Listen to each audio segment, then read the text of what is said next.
함께 읽으신 고린도전서 3장 10절에서 15절 말씀을 중심으로 예수님은 누구신가 15번째 시간으로 우리 인생의 터가 되시는 예수님이라는 제목의 말씀으로 잠시 은혜를 나누겠습니다. 오늘 본문의 말씀을 요약하면 이런 얘기입니다. 오늘 본문의 사도 바울을 통해서 하나님께 우리에게 주시는 말씀이 뭐냐면 집을 짓는 이야기를 말씀해 주십니다. 저와 여러분들이 믿음 생활하면서 우리가 마치 집을 짓는 것과 같다라고 그렇게 말씀해 주고 있습니다. 우리가 집을 지을 때 어떻게 해야 집을 잘 지을 수 있을까 고민하지 않겠습니까? 그래서 오늘 말씀에 보면 세 가지 고민을 하게 될 거라는 겁니다. 첫째, 집을 잘 지으려는 사람은 터를 생각할 거예요. 터를 어떤 터 위에다가 집을 지을 것인가, 그 터가 좋은지 나쁜지, 그 터가 단단한지 그렇지 않은지 먼저 살피게 될 겁니다. 마찬가지로 우리가 인생이라고 하는 우리의 집을 지을 때도 그 터가 무엇인지를 잘 살필 필요가 있겠다라는 것입니다. 그리고 두 번째로 또 한 가지, 터를 골랐으면 이제는 어떤 재료를 가지고 그 집을 지을 것인가 고민하겠죠. 그래서 저와 여러분들도 인생의 집을 지을 때 한번 생각해 보라는 겁니다. 우리는 지금 어떤 재료를 가지고 그 집을 짓고 있는가. 그리고 마지막 세 번째로 이 부분에도 또 우리가 마음을 써야 되는데요. 우리가 집을 짓고 나면 나중에 준공검사를 받아야 하지 않습니까? 마찬가지로 우리도 인생의 집을 짓고 나면 마지막에 하나님 앞에서 그 준공검사를 받는 것처럼 그 집이 어떠한가 평가를 받게 되는 그 시간이 꼭 있게 될 거다라는 사실입니다. 그래서 우리가 이 사실을 꼭 기억하고 우리 인생의 집을 지어갈 때 우리는 어떻게 지어갈 것인가 꼭 점검하는 지혜가 필요합니다. 그래서 오늘 이 시간에는 이런 이야기를 함께 나누게 될 겁니다. 나는 지금 집을 잘 지어가고 있는가? 그리고 내가 짓는 그 집의 터는 무엇일까? 그리고 내가 짓는 집의 그 재료는 무엇인가? 그리고 마지막에 하나님 앞에 내가 지은 그 집의 그 평가를 받게 될 텐데 그걸 나는 염두에 두고 살아가고 있는가? 이걸 한번 점검하면서 오늘 말씀을 함께 살피기를 원합니다. 왜 고린도 전서에 이 말씀을 쓰고 있느냐면 고린도 교회가 이 집을 잘못 지어가고 있었기 때문에 그렇습니다. 터를 잘못 잡은 사람들이 있었고요. 좋은 재료가 아닌 나쁜 재료로 집을 짓는 사람들이 생겨났기 때문에 그렇습니다. 그러면 나중에 주님 앞에서 우리는 집을 짓고 난 다음에 부끄러움을 당하는 일이 생기게 될 거기 때문에 그런 위기 앞에 있는 이 고린도 교회에 사도 바울이 이 편지를 통해서 너희들이 지금 집을 짓고 있는데 어떤 모습으로 짓고 있는지를 한번 점검하고 잘못된 부분들이 있다면 고쳐가기를 원하는 그 마음으로 오늘 이 말씀을 전해주고 있는 겁니다. 그래서 오늘 이 이야기를 여러분과 함께 나누려고 합니다. 먼저 10절 말씀을 우리 같이 한번 읽어볼까요? 10절 말씀 같이 읽습니다. 시작. 내게 주신 하나님의 은혜를 따라 내가 지혜로운 건축자와 같이 터를 닦아두매 다른 이가 그 위에 세우나 그러나 각각 어떻게 그 위에 세울까 조심할지니라. 아멘. 저희들이 먼저 첫 번째로 주목할 표현이 뭐냐면 10절 초반부에 이렇게 고백하죠. 내게 주신 하나님의 은혜를 따라 내가 무엇과 같이요? 지혜로운 건축자와 같이 이렇게 말합니다.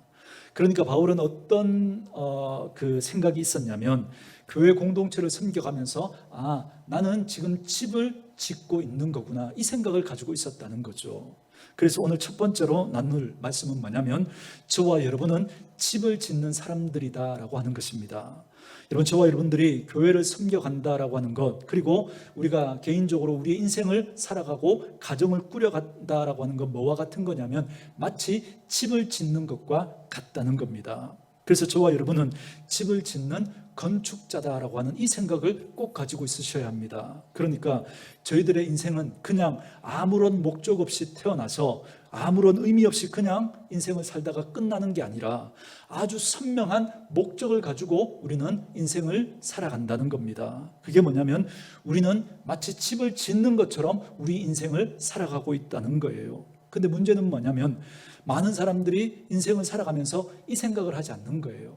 하나님께서 우리에게 믿음의 집, 인생의 집을 지으라고 그렇게 말씀해 주셨는데 그 생각 없이 그냥 태어나니까 사는 거예요. 그래서 내 욕심대로, 내 생각대로, 어찌어찌 흘러가는 대로 그렇게 현실에 맞닥뜨리는 그 문제들을 가지고만 실험하면서 살아가는 사람들이 너무 많다는 거예요. 그러나 하나님이 우리의 인생을 그렇게 우리를 이 땅에 태어나게 하신 게 아니라 분명한 목적을 가지고 마치 집을 짓는 것처럼 그렇게 하나님께서 우리에게 사명을 주시고 그 인생을 살아가게 하신다라는 겁니다.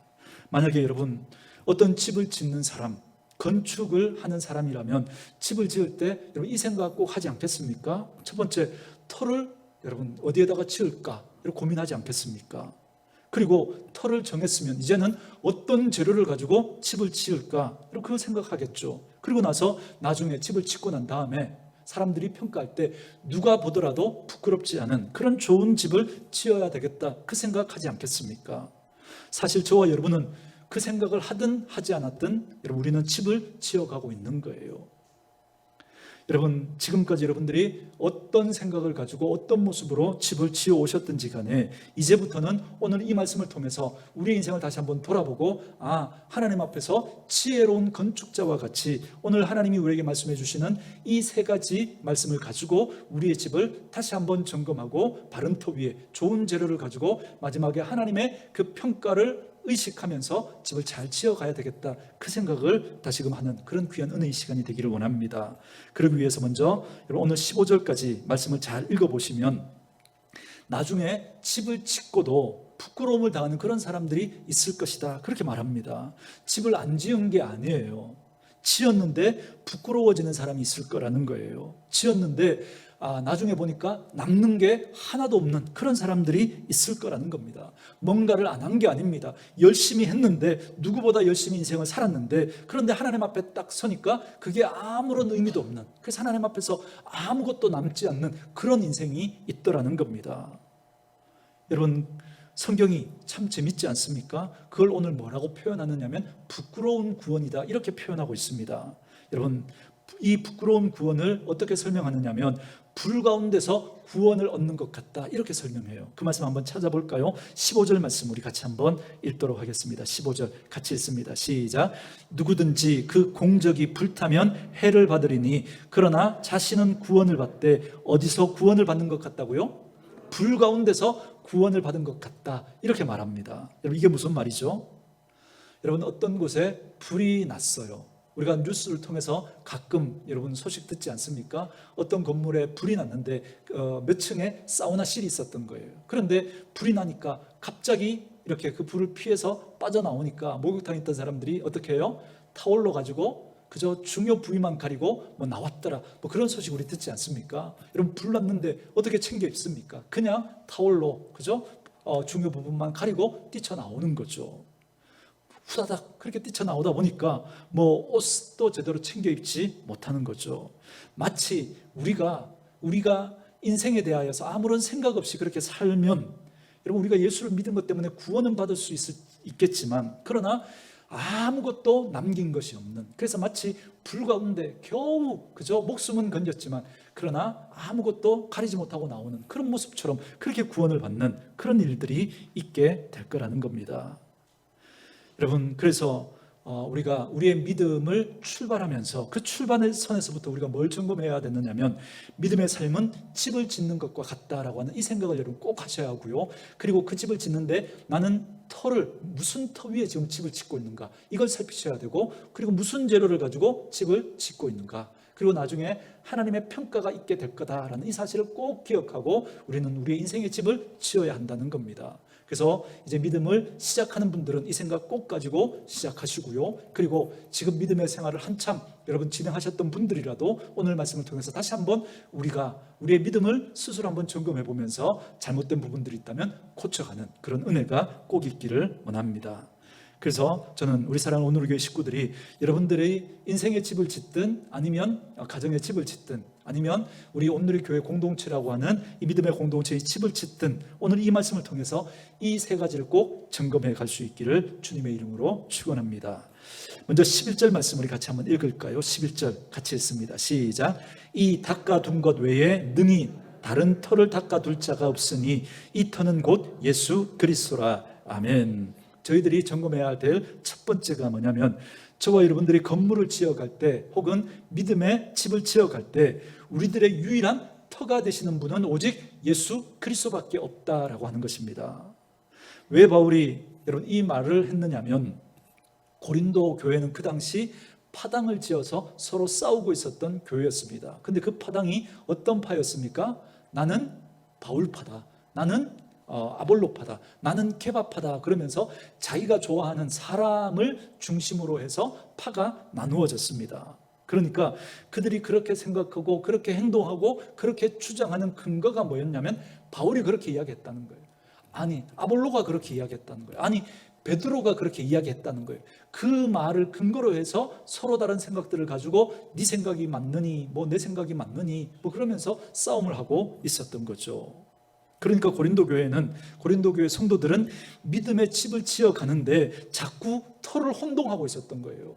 아무리 위대한 바울이고 아볼로고 베드로라고 할지라도 여러분 그분들은 사람입니다. 사람 위에 우리의 믿음의 터를 세울 수는 없다는 거예요. 우리의 믿음의 터는 오직 예수 그리스도밖에 안 된다는 겁니다. 그런데 고린도 교회는 그 터를 혼동하고 있었던 거예요. 예수님이어야 하는데 예수님이 아닌 다른 사람 위에 그 터를 세우고 있었던 겁니다. 여러분 이건 오늘날 우리 교회와 성도들도 마찬가지일 수 있습니다. 여러분은 여러분의 인생의 집의 터를 어디에 세우고 있습니까? 여러분의 믿음의 터를 어디에 세우고 있습니까? 세상의 철학이나 세상의 가치 위에 세우고 있는 건 아닙니까? 아니면 어떤 사람 위에 그 믿음의 터를 세우고 있는 건 아닙니까? 왜 우리들은 그걸 잡으려고 하고 그걸 추구하려고 합니까? 왜 그런 주장을 하고 있습니까? 우리 교회는 왜 그걸 하려고 합니까? 목사님, 다른 교회들 보니까 많은 교회들이 다 그거 하는데 우리 교회도 그거 해야 하는 것 아닙니까? 그렇게 교인들이 원하니까 그래서 우리는 그걸 하려고 합니까? 만약 그렇다면 우리는 다시 한번 생각해 보셔야 합니다. 그렇게 사람들이 다 추구한다고 그렇게 우리도 그걸 했는데 나중에 그 터가 잘못된 것이라면 나중에 그 터의 문제로 주님 앞에 아무것도 남지 않게 된다면 여러분 그때는 여러분 어떻게 하시겠습니까? 그러니 지금부터 우리 점검해 보셔야 하지 않겠습니까? 다른 교회가 다 한다고 우리도 그걸 따라갈 것이 아니라 그것이 정말 예수 그리스도의 그 터 위에 지금 세워지고 있는 것인가? 우리는 다시 한번 물어보셔야 합니다. 바울은 고린도 교회를 보면서 그게 가슴이 아팠던 거예요. 고린도라고 하는 그 도시에 교회가 생겼는데 그래서 그 교회가 예수 그리스도라고 하는 바른 터 위에 세워지도록 예수 그리스도를 가르치고 예수 그리스도를 알려주고 그렇게 해서 교회를 세웠는데 그런데 시간이 지나고 나니까 어떤 사람들이 나는 바울파다, 나는 아볼로파다, 나는 베드로파다라고 하면서 서로 파당을 짓고 싸우는 거예요. 그러니까 예수님 터가 아니라 사람 터 위에 그들의 믿음을 그렇게 지어가면서 서로 다른 그런 주장과 생각들을 가지고 분쟁하고 다투고 있었던 거죠. 그래서 교회의 교회됨을 잃어버리고 있었다는 겁니다. 예수 그리스도 외에 다른 것 위에는 결코 우리의 터를 삼을 수 없습니다. 이 닦아둔 것 외에 능히 다른 터를 닦아둘 자가 없다라고 분명히 말씀하고 있습니다. 그 터는 오직 예수님이어야 합니다. 결국 개인의 믿음의 삶도 교회의 믿음의 삶도 계속 이 고민의 연속이 되어야 할 것입니다. 나는 내 욕심 때문에 이 일을 하려고 하는가? 하나님 때문에 이 일을 하려고 하는가? 우리 교회는 하나님 때문에 이 일을 하려고 하는가? 아니면 소수의 의견 때문에 혹은 다수의 의견 때문에 이 일을 하려고 하는 것인가? 만약에 그것이 소수의 의견이든 다수의 의견이든 그것이 예수님 위에 터를 둔 게 아니라면 여러분 나중에 여러분 우리는 아무것도 남지 않는 그런 부끄러움을 당할 수 있다는 거죠. 저는 우리 사랑하는 온누리 교회의 기초도 그렇고 여러분들의 인생의 집을 짓는 그 기초도 그렇고 그 기초가 예수 그리스도일 수 있기를 주님의 이름으로 축원합니다. 그리고 두 번째로 우리가 점검해야 될 것은 뭐냐면 이제 그 터를 우리가 점검했다면 이제 우리의 재료가 무엇인지를 또 우리가 살펴야 한다는 겁니다. 여러분 12절 말씀 우리 같이 한번 읽어볼까요? 12절 읽습니다. 시작. 만일 누구든지 금이나 은이나 보석이나 나무나 풀이나 지프로 이 터 위에 세우면 아멘. 그런데 이 집터 위에 집을 짓는데 그런데 재료들이 다양하다는 겁니다. 재료들이 어떤 이는 금으로 어떤 이는 은으로 어떤 이는 보석으로 어떤 이는 나무나 풀이나 지프로 그 집을 짓는다는 거예요. 그러면 저희들은 이제 이 말씀을 저희들은 어떻게 생각하느냐면 좀 고급스러운 재료로 집을 짓는 사람이 있고 좀 고급스럽지 못한 그런 재료로 집을 짓는 사람들이 있구나, 이렇게 생각하기 쉬워요. 그죠? 그러나 이 말씀을 여러분 잘 보시면, 조금 더 본질적으로 보면 여러분 이 6가지가 등장하는데 결국은 두 부류로 구분이 됩니다. 두 부류로. 얼마나 고급진 거냐, 고급진 것이 아니냐가 아니라 얼마나 비싼 재료냐, 얼마나 값싼 재료냐, 이 구분이 아니라 무슨 구분이냐면 불에 남을 수 있는 재료냐, 불에 남을 수 없는 재료냐, 이걸로 구분이 됩니다. 이걸로. 그러니까 영원할 수 있는 재료로 집을 짓느냐, 영원할 수 없는 재료로 집을 짓느냐, 이렇게 지금 구분이 되는 거예요. 그렇기 때문에 이 말은 저와 여러분들이 믿음의 삶을 살아갈 때 하나님 앞에서 영원히 남을 수 있는 재료로 우리의 믿음의 집을 지어가고 있는가, 아니면 하나님 앞에서 아무런 의미 없는, 하나님 앞에서 기억되지 않는 그런 재료를 가지고 집을 짓고 있는가, 그걸로 귀결된다는 겁니다. 여러분, 그러니까 불을 마지막에 하나님께서 불로 그 공적을 나타낼 거라 그러잖아요. 그러니까 불을 통과할 수 있는 재료냐, 불을 통과할 수 없는 재료냐, 이걸로 구분이 되는 거죠. 그 가치가 영원한 가치이냐, 불에 타고 없어질 영원하지 못할 가치냐라는 겁니다. 그러니 나는 하나님 앞에서 내 인생의 집을 지어가면서 하나님 앞에 영원히 기억될 그 가치를 가지고 집을 짓고 있느냐, 아니면 이 세상에 잠깐 있다가 사라질 그 가치들을 가지고 집을 짓고 있느냐, 이렇게 지금 묻고 있는 겁니다. 똑같이 집은 지을 거예요. 집은. 근데 무엇으로 짓느냐에 따라서 하나님 앞에서 남는 인생이 있고 하나님 앞에서 아무것도 남지 않는 인생이 있을 거라는 겁니다. 똑같이 예배하고 똑같이 교회에서 봉사하고 헌신하고 믿음의 삶을 살았는데, 그런데 나중에 보니까 하나님 앞에 기억되어지는 인생이 있고 하나님 앞에서 기억되어지지 않는, 아무것도 아닌 그런 인생이 있더라는 겁니다. 여러분, 이와 관련해서 너무 재밌는 말씀이 있는데요, 본문을 표시하시고 마태복음 7장 21절 말씀으로 한번 와보시기 바랍니다. 마태복음 7장 21절입니다.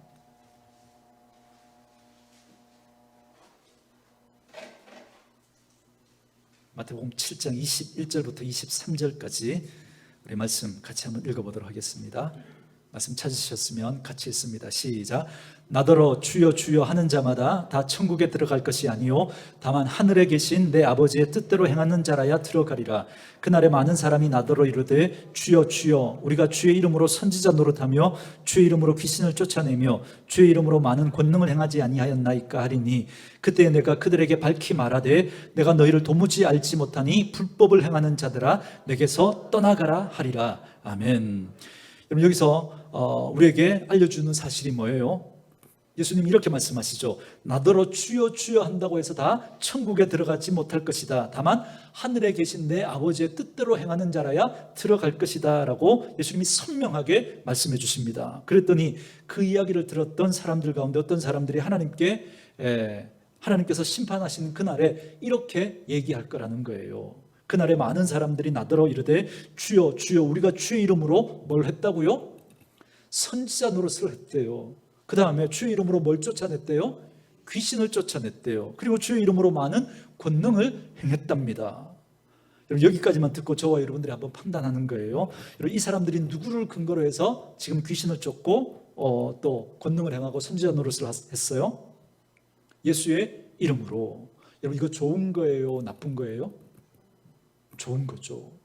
여러분, 우리가 믿음의 집을 지어 가는데, 여러분, 노릇, 선지자 노릇, 그러니까 부정적인 의미가 있어서 그렇지, 선지자의 역할이잖아요. 선지자의 역할을 하고 귀신을 쫓아내고 권능을 행하는 거, 여러분, 이거 좋은 거잖아요. 우리 인생의 집을 짓는 데 있어서 좋은 재료 아닙니까? 그죠? 그렇잖아요. 여러분, 저는 할 수만 있다면 선지자 노릇을 잘했으면 좋겠습니다. 하나님의 말씀을 잘 풀어서 여러분들에게 알기 쉽게 알려드리고 싶어요. 그리고 귀신을 쫓아내고 권능을 행할 수 있으면, 많이 행할 수 있으면 좋겠습니다. 그런데 여러분, 예수님의 평가가 뭐냐면 23절에 보세요. 그때 내가 그들에게 밝히 말하되 내가 너희를 도무지 알지 못하니 불법을 행하는 자들아 내게서 떠나가라 그럽니다. 이게 무슨 말일까요? 그럼 이 예수님의 이름으로 이 선지자 노릇도 하지 말고, 귀신도 쫓아내지 말고, 권능도 행하지 말고, 그럼 다른 이름으로 하라는 말일까요? 아니죠. 그럼 도대체 이 말을 우리가 어떻게 해석해야 될까요? 여러분 잘 보세요. 지금 이들이 짓고 있는 집의 가장 큰 문제가 뭘까요? 예수님이 이들에게 뭐라 그랬냐면, 너희들은 지금 뭘 행했다 그래요? 불법을 행했다 그럽니다. 불법을. 여러분 여기에다가 다른 말을 집어넣어도 됩니다. 우리가 주님의 이름으로 헌금을 하고, 우리가 주님의 이름으로 성가대를 하고, 우리가 주님의 이름으로 주일학교 봉사도 하고, 주님의 이름으로 또 설교도 하고, 주님의 이름으로 주차 봉사도 하고, 주님의 이름으로 직분도 감당했습니다. 여러분 이렇게 말해도 돼요. 여러분 이거 나쁜 거예요? 좋은 거예요? 좋은 거죠. 우리 인생의 집을 짓는 데 있어서 좋은 재료라고 말할 수 있습니다. 그런데 마지막에 주님의 평가가 뭐냐면, 뭘 행했다고요? 불법을 행했다는 거예요. 불법을 행하는 자들아 내게서 떠나가라 그럽니다. 여러분 왜 불법을 행했다고 말씀할까요? 주님이. 이 말씀의 힌트가 그때에, 그날에 라고 하는 이 단어에 있습니다. 마지막 하나님 앞에 들어갈 때 이 말이죠. 저와 여러분이 하나님께 들어갈 수 있는 유일한 터는 뭐밖에 없다 그랬습니까? 예수 그리스도밖에 없다 그랬죠. 그렇다면 지금 주님의 이름으로 선지자 노릇하고 귀신을 쫓아내고 권능을 행했는데, 그런데 여러분 예수님의 이름으로 했다고 하지만 예수님을 근거로 한 건 아니라는 거예요. 예수님의 터는 아니었다는 거예요. 그러니까 선지자 노릇하고 귀신을 쫓아내고 권능을 행했지만, 말로는 주님의 이름으로 했다고 하지만 그 터가 예수님이 아니었던 거예요. 결국 이거죠. 불법이라는 게 뭐냐면, 하나님의 나라에 들어가는 건 오직 예수님으로 밖에 안 되는데, 그런데 그들은 주님의 이름으로 행위는 했어요. 행위는 선지자 노릇도 하고 귀신도 쫓아내고 권능도 행했습니다. 그런데 예수를 근거로 한 건 아니라는 거예요. 자기가 좋아서 했고, 자기가 잘하는 거라서 했고, 자기가 드러나기 위해서 했다는 거예요. 예수의 이름으로. 예수의 이름으로. 우리도 마찬가지라는 거예요. 우리도 예수의 이름으로 찬양도 하고, 예배도 하고, 기도도 하고, 봉사도 하고, 설교도 할 수 있어요. 직분도 감당할 수 있습니다. 그러나 그 터가 예수님인지 꼭 한번 점검해 보셔야 한다는 겁니다. 내가 하고 싶어서 하고, 내가 잘하니까 하고, 내가 드러나길 원해서 하게 되면 했어도 그건 주님 앞에 남지 않게 될 거라는 거예요. 그것으로는 주님 앞에 불법이 될 거라는 거예요. 불법. 여러분 이 말씀을 심각하게 들으셔야 합니다. 여러분 우리가 믿음으로 한다고 하죠. 이건 여러분 아무도 우리 사람은 평가할 수 없습니다. 여러분 다른 사람들을 저 사람은 정말 예수님의 터 위에 하고 있는가 아닌가 평가하라고 여러분 말씀드리는 거 아니에요. 다른 사람은 여러분 평가할 수 없습니다. 그러나 나는 스스로 평가할 수 있습니다. 나는 정말 예수님의 터 위에 예수님 때문에 이 일을 하고 있는가, 아니면 내가 좋아하니까, 내가 잘하니까, 내가 이 일을 하면 다른 사람들이 알아주니까, 인정해 주니까 나는 그 일을 하려고 하는가, 그걸 점검해 보라는 거예요. 나는 할 수 있어요. 나는. 그러나 겉으로 보면 여러분 똑같아요. 드러나지 않아요. 다 예수의 이름으로 하는 것 같죠. 좋은 재료로 좋은 집을 짓는 것 같아요. 그런데 나중에 드러나게 될 거라는 거예요. 나중에 불꽃 같은 눈으로 보신 우리 하나님께서는 절대 속지 않습니다. 나중에 우리가 지었던 이 믿음의 집이 불로 공적을 나타낼 거라는 거예요. 그때 우리가 예수님의 그 터 위에 예수님 때문에 그걸 한 게 아니고, 내가 좋아서, 내가 잘하니까, 다른 사람들이 이걸 하면 알아주니까, 다른 사람 앞에 드러내고 싶어서 그거 한 거라면, 그거 다 여러분 그 불에 다 타고 남지 않을 거라는 거예요. 똑같이 찬양을 하지만 예수님과 연결되지 않으면 여러분 그건 의미 없다는 거예요. 똑같이 주일학교 봉사를 하지만 예수님과 연결되어야 그 가치가 남게 될 거라는 거예요. 똑같이 설교를 하지만, 여러분 왜 제가 저를 자꾸 적용할 때 넣죠? 제가 저를 안 넣으면 여러분들이 자꾸 여러분들을 친다고 그럴까 봐 여러분 저도 집어넣는 거예요. 그죠? 그래서 똑같이 설교를 하지만 예수님과 연결되지 않으면 여러분 그 설교는 주님께 남지 않을 거예요. 기억되지 않을 거예요. 그러니 저도 묻고 여러분도 스스로 물어보셔야죠. 나는 예수님에게 연결된 사람으로 지금 이렇게 그 행위를 하고 있는가? 아니면 내가 좋아서, 내가 잘하니까 다른 사람들에게 드러내고 싶어서 그 일을 하고 있는가? 꼭 점검해 보셔야 됩니다. 시간이 많이 지날까봐 말씀을 다 찾아볼 수 없지만 마가복음 9장에 보면 예수님께서 변화산에서 내려오실 때 한 아버지가 귀신 들린 아이를 데리고 그 나머지 9명의 제자들에게 찾아가서 고쳐달라 그러죠. 그런데 제자들이 못 고칩니다. 그래서 예수님이 오셔서 그 귀신 들린 아이를 고쳐주시죠. 그리고 났더니 그 제자들이 나중에 예수님에게 묻죠. 예수님, 우리는 왜 귀신을 쫓아내지 못했습니까? 그랬더니 예수님이 무슨 말씀을 하시죠? 기도 외에는 이런 유가 나갈 수 없느니라. 이런 기도 외에는 이런 종류가 나갈 수 없다 말씀해 주시죠. 그러니까 무슨 말이에요? 제자들이 뭘 하지 않았다는 거예요? 기도하지 않았다는 거죠. 그런데 여기서 우리 한 번 더 생각해 보세요. 여러분, 제자들이 그 귀신 들린 아이를 그저 데리고 왔을 때 그저 기도했을까요? 기도하지 않았을까요? 저 같아도 그죠? 귀신 들린 그런 분 데리고 오시면 기도할 거예요. 그죠? 기도하고 예수님의 이름으로 떠나가라. 그렇게 할 거예요. 그렇지 않겠습니까? 제자들은, 이 사도들은 저와 클래스가 다른 분들입니다. 여러분, 이분들이 여러분 이 귀신 들린 그 아이를 위해서 기도했을까요? 기도하지 않았을까요? 당연히 기도했겠죠. 당연히. 그런데 문제는 뭐냐면 주님이 보실 때 그 기도는 기도로 인정받지 못했다는 거예요. 여러분, 지금 이게 9장의 사건인데 6장으로 오면, 그러니까 이 귀신 들린 아이 이 사건 전에 있었던 일이에요. 6장에 보면 예수님께서 제자들을 두 명씩 짝을 지어서 전도 여행으로, 그래서 각 지역 각 고을로 보냅니다. 그리고 그들이 그곳에서 뭐 해요? 예수님을 전하고 귀신도 쫓아내요. 여러분, 그래서 그들이 나중에 돌아와서 막 흥분해가지고 막 그죠? 주의 이름으로 귀신도 떠나가더라 그러면서 그죠? 막 그렇게 막 이야기하지 않습니까? 여러분, 그때 한번 생각해 보세요. 그들이 둘씩 짝지어서 이렇게 전도 여행 가서 귀신 들린 사람 만났을 때 여러분, 두려웠을까요? 두렵지 않았을까요? 두려웠을까요? 두렵지 않았을까요? 두려웠겠죠. 왜요? 지금까지 자기들은 예수님과 늘 함께하면서 귀신은 누가 쫓았어요? 예수님이. 자기들은 그냥 옆에만 있었던 거예요. 그런데 이제 예수님이 없어요. 자기들 이제 두 사람밖에 없습니다. 그런데 귀신 들린 사람을 만난 거예요. 이제 쫓아내야 되는데, 그런데 여러분, 두려웠을까요? 두렵지 않았을까요? 두려웠겠죠. 그러니까 누구 생각을 계속했을까요? 예수님 생각했겠죠. 떠나보내면서 예수님이 우리에게 해주셨던 그 말씀을 붙들고 예수님 생각하면서 두렵고 떨리는 마음으로, 예수님 안 도와주시면 안 됩니다. 예수님 꼭 도와주셔야 됩니다. 이 마음으로 기도했겠죠. 그랬더니 어떻게 됐어요? 귀신들이 떠나간 거예요. 자, 이제 9장으로 넘어왔어요. 자, 지금 이 9장의 이 상황도 지금 예수님이 안 계셔요. 똑같은 상황이죠. 자, 그런데 그때는 2명이었는데 지금은 여러분 몇 명이에요? 9명이 있어요. 9명. 그리고 귀신 들린 사람은 1명. 그것도 어린 아이입니다. 여러분, 제자들이 두려웠을까요? 자신만만했을까요? 자신만만했겠죠. 왜요? 숫자가 보이는 거예요. 그리고 자신의 경험이 딱 생각나는 거예요. 우리 2사람으로도 우리 귀신 쫓아냈는데 우리 지금 9명이고 지금은 귀신 들린 어린아이 1명이니까 야, 우리 기도하면 되겠지. 그 생각을 하고 자신만만하게 기도하고 예수 그리스도의 이름으로 명하노니 더러운 귀신아 떠나가라 그랬겠죠. 근데 떠나가지 않는 거예요. 무슨 말을 하는지 아시겠습니까? 그들이 그 숫자와 그 경험이라고 하는 그것 때문에 예수님 의지하고 예수님 붙드는 그 마음을 놓쳐버렸던 거예요. 그거 놓쳐버리고 나니까 똑같이 기도라고 하는 행위는 했어요. 행위는. 하나님은 절대 행위를 보시는 분이 아니라고 늘 말씀드리죠. 하나님은 우리의 마음에 뭘 보신다고요? 중심을 보신다고.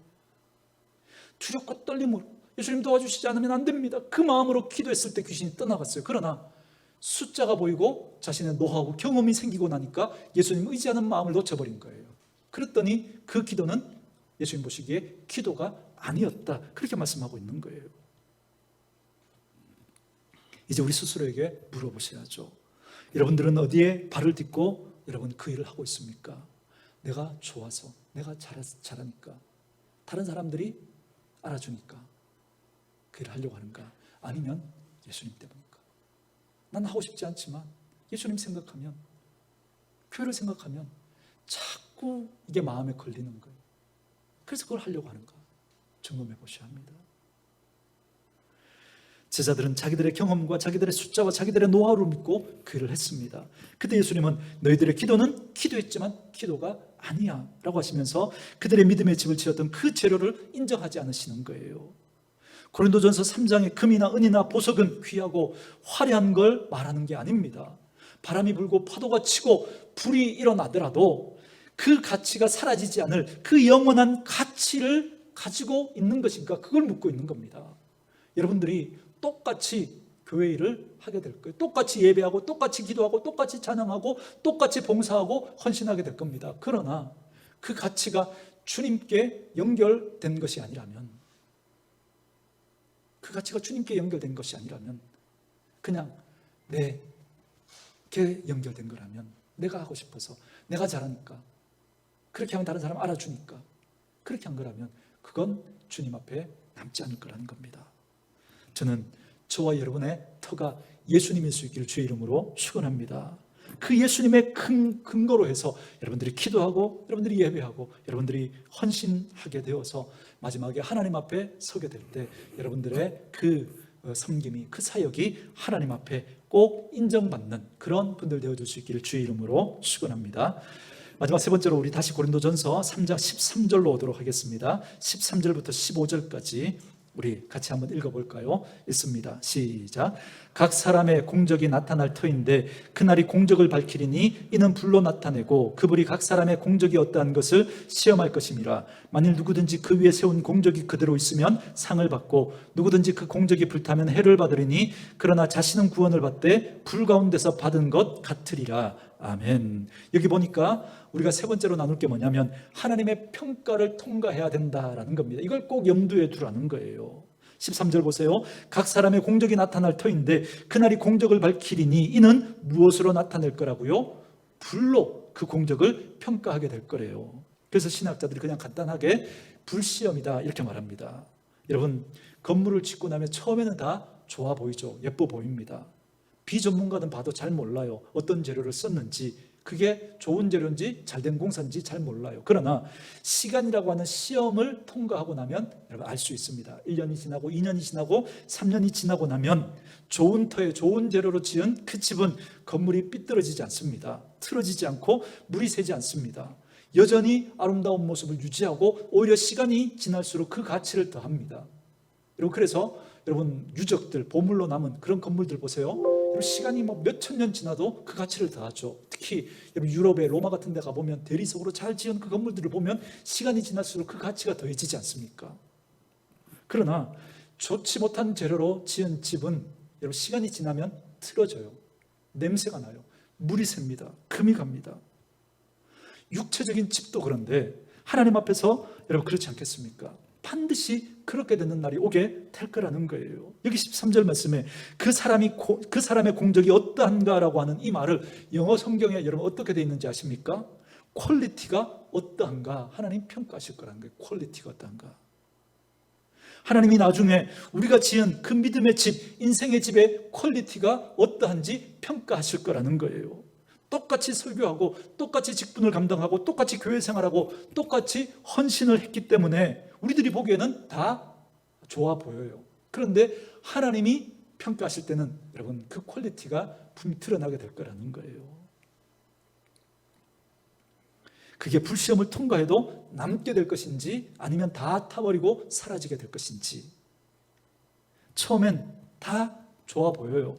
시간이라는 시험을 지나고 나면 차라리 짓지 않은 게 나을 뻔했는데 그 재료로 짓지 말았어야 했는데 그렇게 짓는 게 아니었는데라고 후회하는 그런 건물이 있는가 하면 시간이 지날수록 그 가치가 더하는 건물이 있다는 거죠. 마찬가지로 하나님이 저와 여러분들의 그 믿음의 집, 인생의 집을 평가하실 때도 여러분들이 섬기고 여러분들이 사역했던 그 사역을 평가하실 때도 하나님께서 기억되는, 하나님께 남는 인생이 있는가 하면 그렇지 않은 인생이 있을 거라는 거예요. 여러분, 제가 북왕국왕 가운데 여로보암 2세 늘 말씀드리죠. 여러분, 여로보암 2세는 북이스라엘이 그냥 가장 번성하고 잘 살았던, 그래서 세계 역사 속에 이 여로보암 2세도 언급할 만큼 그렇게 대단한 왕이었습니다. 영토를 확장하고 나라를 굉장히 부강하게 만들었던 왕이에요.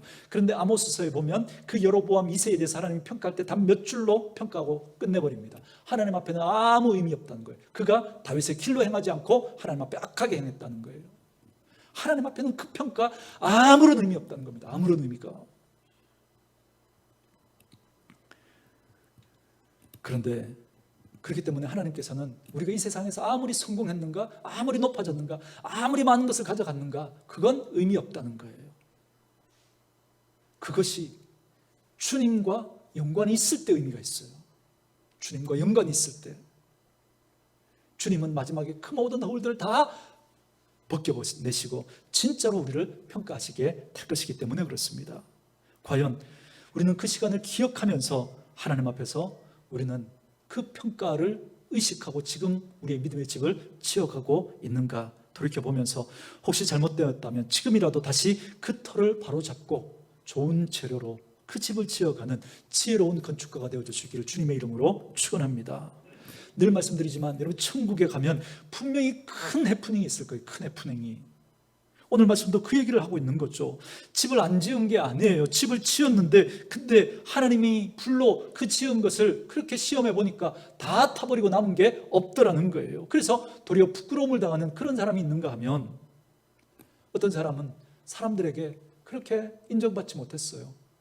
그런데 나중에 너 참 집을 참 잘 지었다라고 그렇게 하나님 앞에 인정받는 일들이 생길 거라는 거예요. 어떤 사람은 사람들 앞에 박수받고 사람들 앞에 인정받고 칭찬받았는데 하나님 앞에서 불로 시험하니까 아무것도 남지 않고 겨우 부끄럽게 구원만 받는 사람들이 있는가 하면, 어떤 사람은 세상에서는 인정받지 못했지만 하나님 앞에 인정받고 하나님 앞에 칭찬받는 그런 사람들이 있을 거라는 거예요. 우리들은 지금까지 어떤 인생을 살아오셨습니까? 사랑하는 성도 여러분, 이제라도 오늘 이 말씀을 통해서 우리의 믿음의 삶을 다시 한번 점검해 보시고, 우리의 터가 잘못되었다면 다시 예수 그리스도 위에 그 터를 삼고 그 예수 그리스도와 연결된 좋은 재료로 어떤 것을 하느냐의 문제가 아닌 거예요. 그 하는 것이 예수님과 연관이 되어 있는가, 그걸 점검하셔야 됩니다. 그래서 그 좋은 재료로 집을 지어서 마지막에 주님의 그 불시험을 통과하고 영원히 주님 앞에 남을 수 있는, 기억될 수 있는 그런 인생을 살아가는 저와 여러분들 되어줄 수 있기를 바랍니다. 그래서 끝내 우리가 하나님 앞에 서게 됐을 때 우리가 했던 말, 우리가 했던 표정, 우리가 했던 태도와 자세, 우리가 섬겼던 사역들, 그 모든 것들이 하나님 앞에서 기억되어지고 하나님 앞에 칭찬받는 그런 인생들이 되어줄 수 있기를 주님의 이름으로 축원합니다.